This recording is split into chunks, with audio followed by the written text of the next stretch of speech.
سلام الله عليكم.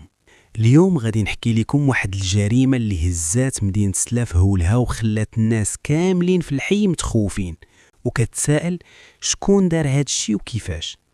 هاد القصة صادمة ومليانة توتر وماشي غير حكاية قتل عادية، ولكن واحد الجريمة اللي فيها غموض كبير، قاتل محترف ودليل صغير اللي خلى الشرطة تكشف الحقيقة.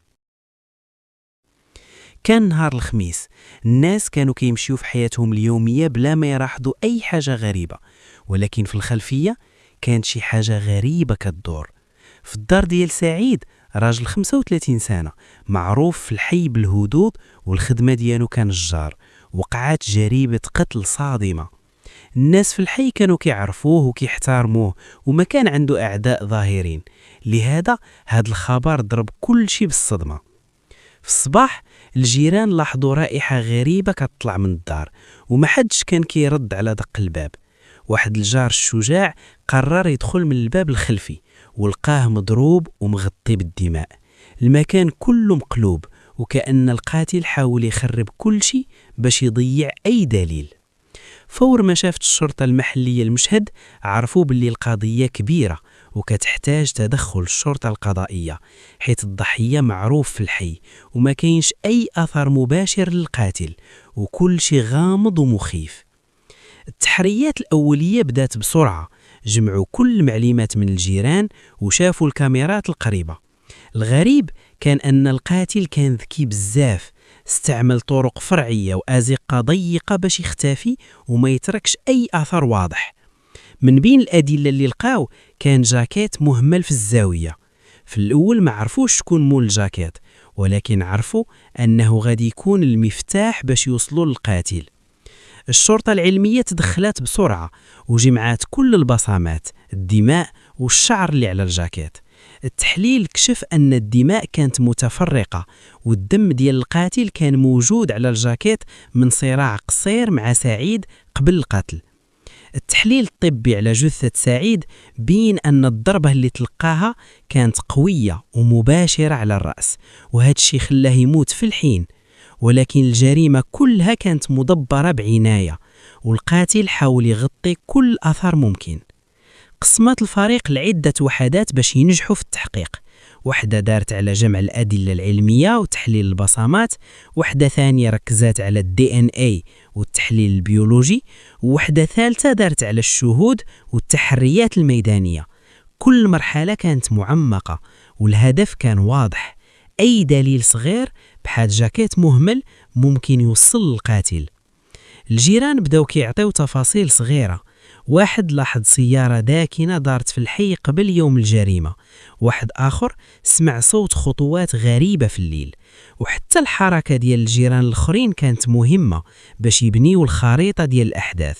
كل هاد المعلومات كانت قطرات صغار اللي جمعاتهم الشرطة وداروا منها خيط قوي. كل نهار كانوا كيحلوا التفاصيل، طول القاتل، طريقة المشي، الحركة في الحي، والأوقات اللي كان ممكن يكون موجود فيها.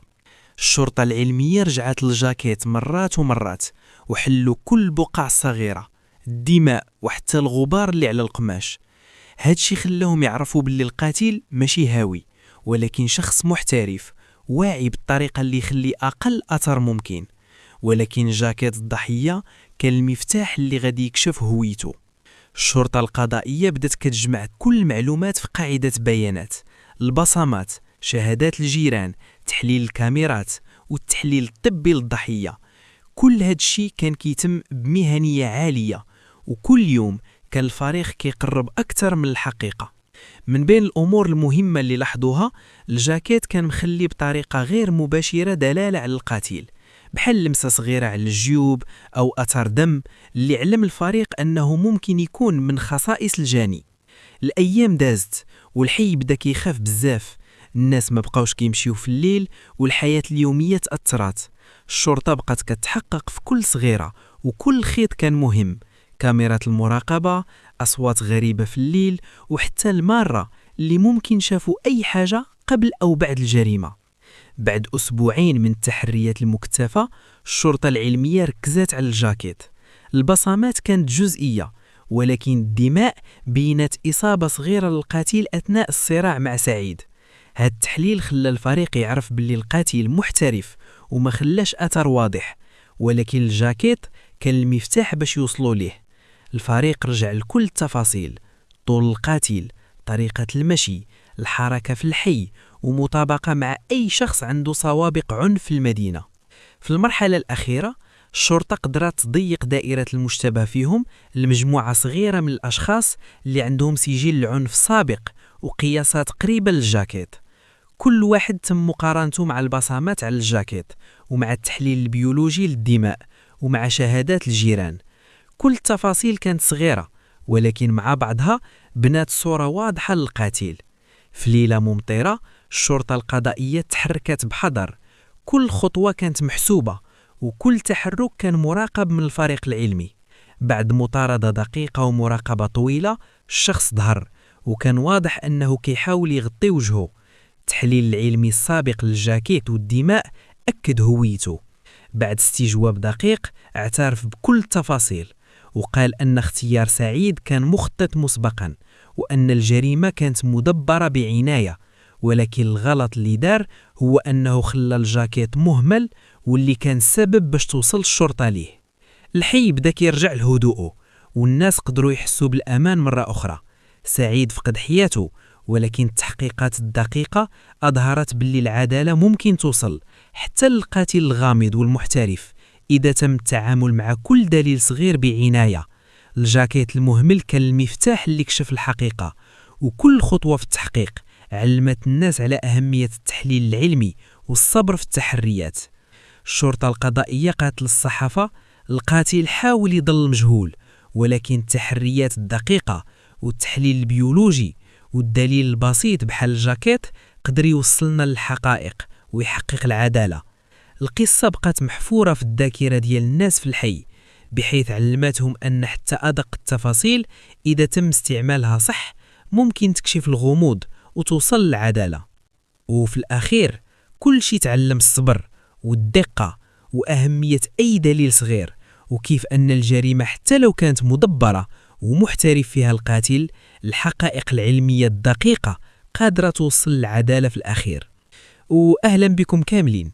بغيت نشكركم من قلبي حيث كملتوا الفيديو حتى الآخر. هادشي كيعني بزاف ليا وكيحفزني نجيب لكم قصص أكثر تشويق وغموض ونضرب تمارة باش نساعدكم. إلى عجبتكم القصة خليو شي كلمة صغيرة في التعليقات باش نعرفوا شكون كمل الفيديو حتى الآخر. وما تنسوش تشتركوا في القناة وتفعلوا الجرس باش يوصلكم كل جديد من الفيديوهات ديال الجرائم والأحداث المشوقة. وبغيت نسمع منكم شنو نوع القصص ديال الجرائم اللي كتعجبكم؟ جريمة قتل غامضة، اختفاءات، جرائم مشوقة بالشرطة العلمية؟ خليو لي ملاحظاتكم واقتراحاتكم في التعليقات، غادي نرد عليكم ونجيب لكم القصص اللي كتعجبكم. وما تنساوش كان معكم المحقق.